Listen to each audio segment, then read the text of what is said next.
You're going to hear him tell you that in August of that year, 2011, they took a trip together, just the two of them, to work on themselves, to work on their marriage.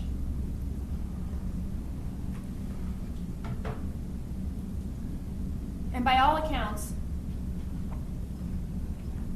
in the late summer of 2011, things were going better for this family than they had in quite some time. And to top it all off, on New Year's Eve 2011, they thought they might have been pregnant. When we had that positive test, it was like, all right, everything is over. We're good now. That's what he'll tell you. And it will be very clear to you that on New Year's Eve 2011, all of his eggs were in that basket. A marriage and a family on the upswing. All the hard times behind them.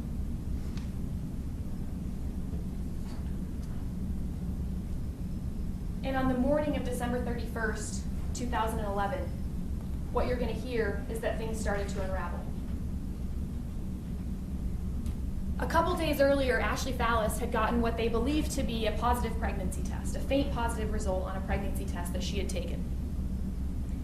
And it's like he said, when we got that positive test, it was like, all right, we're through all of this, we're good.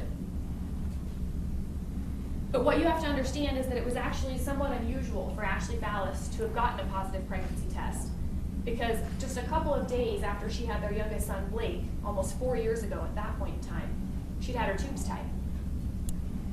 And what you're going to hear him tell you is that it's very clear that Ashley's decision to have her tubes tied was not a decision that they made together.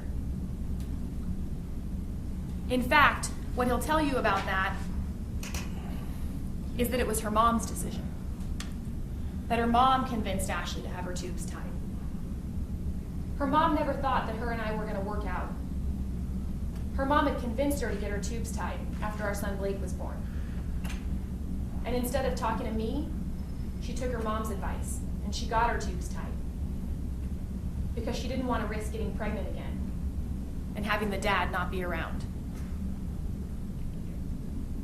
And for that decision, and for at least one other, which you'll hear about, you will be very clear that he blamed one person, Ashley Fallis' mother, Jenna Fox. But as you'll hear the coroner tell you in this case, Ashley actually had her tubes tied, but they had partially grown back together. So it was in fact possible for her to get pregnant, although obviously more difficult. And so when they got that positive pregnancy test, everything was looking up. And then on the morning of December 31st, 2011, she started to bleed. And in his mind, things started to come undone. This marriage, this family on the upswing with a baby to top it all off.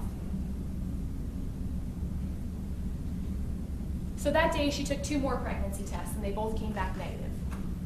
And she told him about that.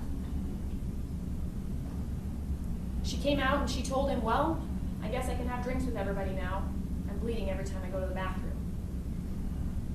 And what you're going to hear him say about that is that he didn't appreciate the way that she told him